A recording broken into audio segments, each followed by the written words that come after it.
Hey everybody, Catalyst here, welcome back to the channel. I hope you all are doing well.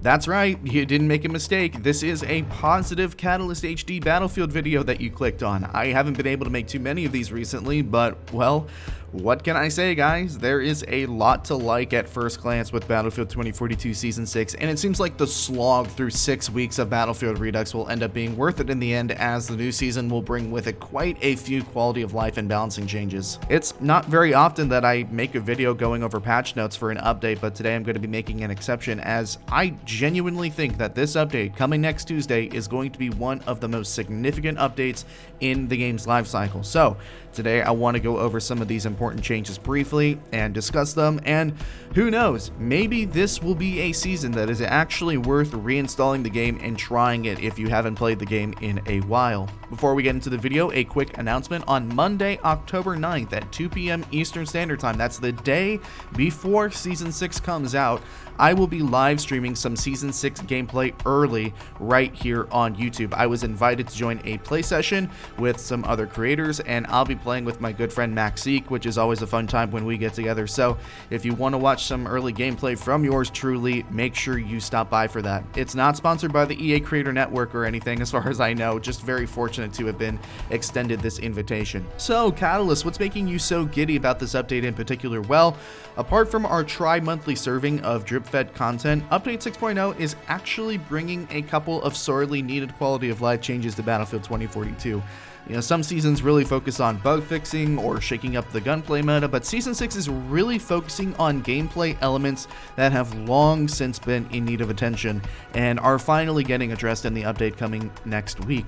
First and foremost, the new content. As per usual, we're receiving one new map and a few new weapons and gadgets, as well as a new vehicle. But of course, the most anticipated content, as always, is the map, and the map is called Redacted, which all of you should know by now is an Operation Locker-inspired infantry-only CQC map set in an underground facility in Scotland. Now, I have not played this map yet. Monday will be the first time that I will have played it, but from the look of things, this map might actually turn out to be okay.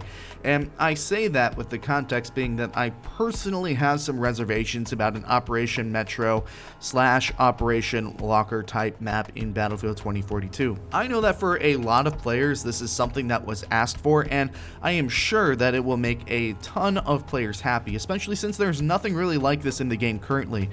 For me personally, I'm going to have to withhold judgment until I get my hands on the map, because indirect fire and explosive ability spam is a big problem in 2042 generally speaking, and obviously with a map like this, it has the potential to get a bit out of control, especially when players begin to learn the map and common choke points are established. Now, hopefully some of that concern will be done away with by probably some of my favorite changes in the entire patch notes, and that is significant nerfs to particular explosives in Battlefield 2042. The frag grenade and Sundance's scatter grenade are getting blast radius nerfs. The SPH launcher is getting a pretty substantial nerf, reducing the magazine capacity and ammo capacity. Zane's airburst is getting some changes as well, as not only is the cooldown being increased on the airburst, but the number of magazines that Zane has goes from 2 to 1. I really like this change, as if you really wanted to dedicate your playstyle to just using the airburst, you could really start to get spammy with it. It's been coming for a little bit of a while for Zane. Zane and Sundance aren't the only specialists that are getting changes in this update. There's actually quite a few specialists that are receiving balancing changes.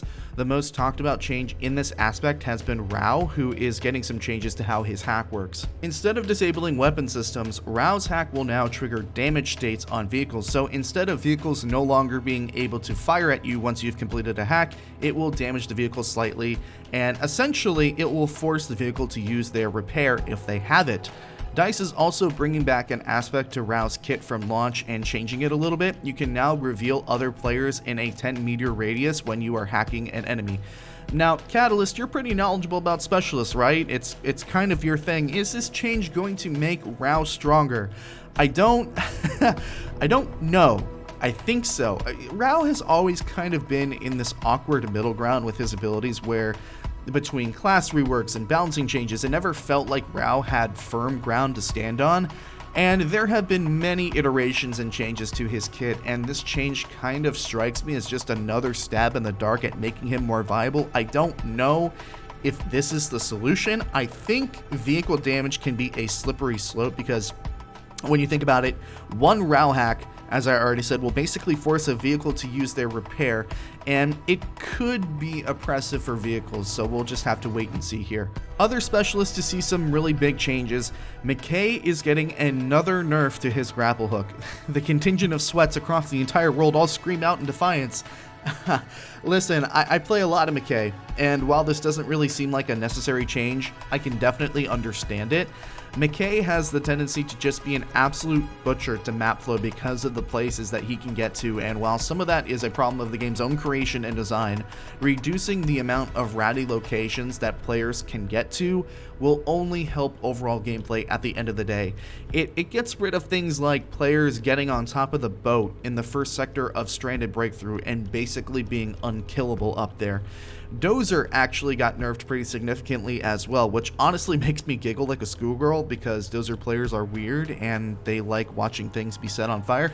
But in all seriousness, these changes were probably needed for Dozer. His movement while using the shield has been reduced across the board. His sprint speed is much slower, his strafing speed is slower, his shield rotation speed is slower. This might honestly be too much, but I think it's clear that DICE knew they were making a CQC map and expect a high amount of Dozers, so they decided to reduce his effectiveness a little bit, which again I think was coming. You know, Dozer in tight contained spaces obviously is a threat, but more and more recently Dozer has been able to dominate spaces that are larger than the ideal amount of space that he should be able to dominate in, so I think that these changes are warranted, but maybe not as severe as DICE has decided to go with it. Maybe they'll reevaluate.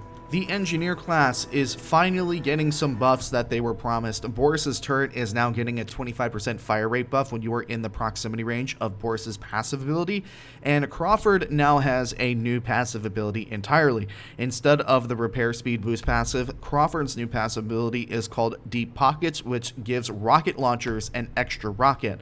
So extra rocket ammo was something that engineer players have been asking for a long while, and they've gotten it in the form of a new passive ability. While I think most players will be pleased with the changes to Crawford, I'm not the biggest fan of these changes for one primary reason.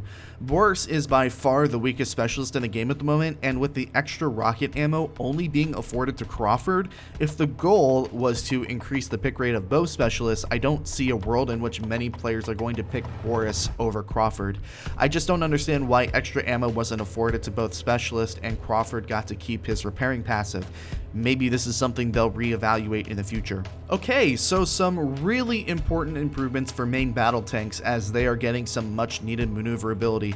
Tanks in Battlefield 2042 have felt really clunky and unresponsive, which I'm sure there's a contingent of LARPers out there going, "It's a tank, it's supposed to be unresponsive." But that aside, acceleration and deacceleration has been increased so you can start and stop more firmly. The turn radius of the tank while both moving and stationary has been increased as well, and tanks are overall much weightier now and have a better sense of gravity physics, and the days of running into a tank with a Jeep and then knocking it over and flipping it are gone. Tanks now have their proper weight, they feel like tanks, they move more smoothly, I suppose, like tanks would. I don't know, I've never been in a tank. So overall, I think that if these changes do what they are set out to do, main battle tanks are actually going to be in a pretty solid spot in Battlefield 2042, especially when compared to how they were at launch. This will definitely give tanks more mobility and the ability to get out of some bad situations, which previously with tanks, it felt like if you made one mistake or got into some tricky terrain, you couldn't get out of it and you were bombarded by 3 Liz missiles at once. Update 6.0 is also the update that will have some long requested nerfs to the Tor railgun tank, reducing its damage drop-off range for both weapons, and players will no longer be able to one-shot light air vehicles beyond 330 meters and the attack helicopter beyond 280 meters. They've also added a mechanic where the velocity of your rounds will depend on the angle of your tank, which is good. Overall, I think DICE are playing this one relatively reserved. This seems like more of a slap on the wrist than it does a bona fide nerf, and I would not be surprised if the Tor gets more nerfs in later updates, especially because this addresses the ground-to-air side of the Tor tank, but it doesn't tackle the other problem, which is that railgun shots go through tank APS systems and are essentially unchallenged against main battle tanks at ridiculous distances. And now for probably the most significant change in this update, the fix to the recoil bug that has been in the game since launch is finally, after nearly 2 years, getting addressed. This bug was found around a year ago, and essentially the gist of it is that the camera would deviate from the center of the screen more than intended, so when you stopped firing, the camera would jerk down abruptly, and it would make it very difficult to keep your centering, which is obviously important when it comes to identifying targets and tracking and such. And even more so, I've talked about this in other videos before, it has made burst firing and tap firing with certain weapons feel really horrible, which after a season in which DICE changed up gunplay significantly as it pertains to weapon spread, this made the gunplay feel not so great at times. So hopefully this will completely do away with this issue, and burst firing and just overall aiming in general should feel a lot better. It might feel so good, in fact, that weapons start being lasers again and we need another spread and balancing pass. I would give that about a 60% chance of happening, to be honest with you. Okay, I don't want to make this video too long, so just going through some of my other favorite changes from the patch notes really quickly. You now have greater control over canceling your revives, as you can now fire or ADS to cancel the revive, which is really nice because I'm sure all of us have been in a situation in which we're attempting to revive somebody and then we get stuck in an animation and end up being a free kill for an enemy. Medics and vehicles no longer appear on the nearby reviver list, which is really nice. There will now be a visual and audio ping every time a player in your squad is attempting to spawn on you and fails. This change is supposed to let players know that squad mates are trying to spawn on them and to go and hide safely for spawns. Well, you better hope that you aren't in a squad with me, because I'm just gonna spam your shit. Seriously though, they might need to add a settings tab option for this to make it just a visual ping and not an audio ping, because I can spam that sometimes, and it could definitely get annoying.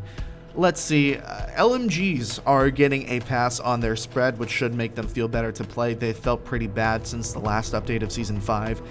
Gunships are getting the grenade launcher pod removed and replaced with a burst 30mm cannon, which, if this is the same cannon on the attack helicopters that now overheat really quickly, this might be as good as a change as we're going to get without DICE completely removing the gunner seat from the gunship after months and months of us pleading for them to do so. They just seem adamant on having their transport vehicles be merchants of death. Last, certainly not least, the Recon class is getting an additional weapon proficiency, as they now have the ability to draw their sidearm faster, which I think is a great addition.